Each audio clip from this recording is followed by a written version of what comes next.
Today's Toy Spot, we are having a look at the Hasbro Marvel Legends series Spider-Man Noir. A slightly different take on the web crawler comes to us from the Marvel Legends series and comes to us from the folks over at Hasbro.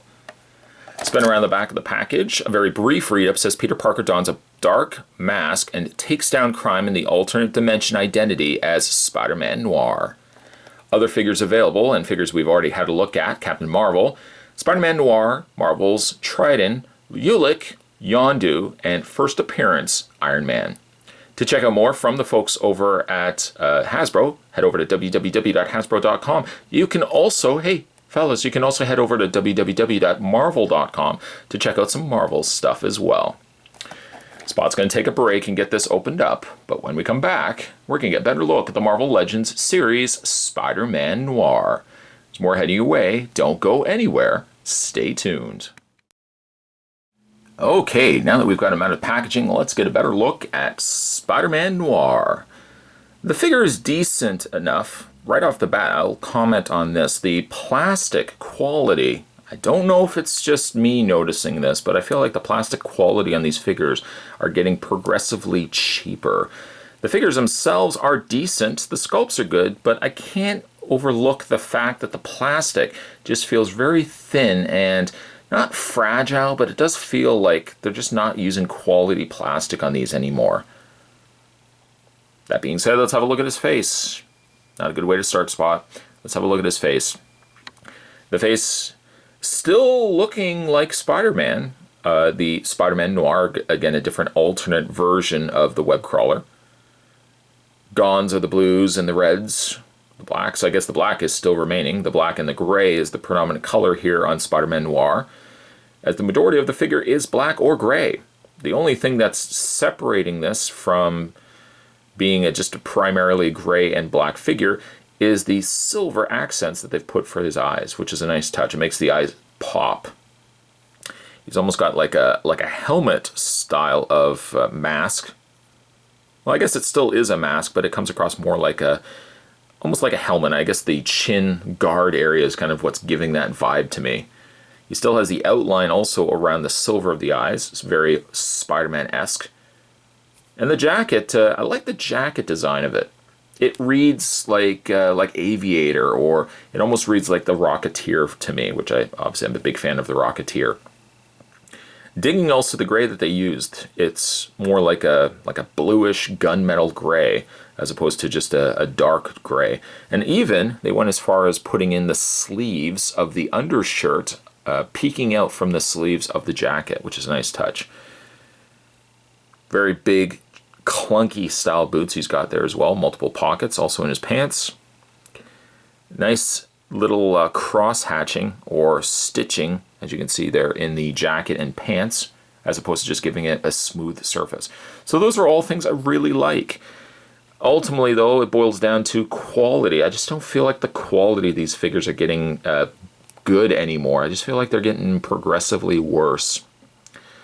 One problem I have with the figure is this arm's not so much of an issue, but I find this arm here, I just can't get it to drop lower down. The hinge, the correct hinge, is facing the right way. As you can see, it doesn't go any further than that. I tried moving it ever so slightly, but of course I don't want to bend it too much to the point where it's going to snap off. Another issue I have with this is the lack thereof of ball joints. They didn't put ball joints in the legs. What they ended up using was that swivel hinge. Let me just move his arms out of the way so you can see. They put that swivel hinge, noted by the original, some of the original Marvel Legends figures, which at the time that they came out served, the purpose that they needed to serve. Now I just feel like these should be so much more as ball joints, because you can bring the legs forward and back, but to bring the leg out, you have to rotate that hinge so it's facing outward in order to bring the leg out. That then limits posability from the front. It just seems it's more awkward, I find, than anything else. And the reason why I say that, this leg's not so bad. This is a livable state for me. This one leg is just stuck. As you can see, I just cannot budge and rotate that hinge. The hinge just does not want to move. I might even have to heat it a bit just to kind of get that to actually finally give way and let me to rotate the leg. So I don't like that. I wish that was just a better construction of figure. Again, quality, I just don't feel like the quality is there like they used to be. If I compare these to like the Marvel Universe figures, I just feel like Marvel Universe was a better constructed figure. Some of the new Marvel Legends series are hit or miss, in all honesty.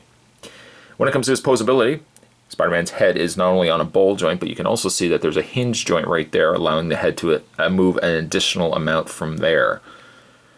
Also, he has the crunch in the upper torso, so lots of motion and movement there. Hinged shoulders, which allow full rotation there. He has a rotation in the bicep. He has a single hinge in the elbow, which I thought initially was a double hinge, but a single hinge elbow. He has a rotation also in the hand. Then you start getting to, there we go there. Then you start getting to, there's no waist swivel. And then again, these awkward legs. This leg not so bad because it seems to be moving with the thigh. I can move it out and forward and back. A double hinge knee, a rotation in the boot, which I might add is a little on the loose side, and a hinge in the foot. Mild pivot as well, a little ankle pivot. I do like also that they sculpted the undersides of his soles. It's a small little touch, but it's certainly appreciated. This one leg though, I just can't move. I can wiggle the thigh, I can move the leg forward, but it just does not want to budge at all. Again, gonna have to probably heat that. Final thoughts, figure's not bad. Design is pretty good. Construction and implementation and the way it's been just designed, well, that's not true. The design of the figure is good. The execution I find is poor. The quality of plastic seems to it just seems to be getting progressively thinner and flimsier feeling. It's a good figure. I just don't like the way it was constructed, if that makes any sense. Today's toy spot, though, we were having a look at the Marvel Legends series, Spider-Man Noir. Kind of on the fence on this one. Like the figure, just don't like how it was built. And the quality just doesn't feel very sturdy to me. Stay tuned, guys. Spot's going to have more toy spots heading your way. As always, thanks for watching. See you next time.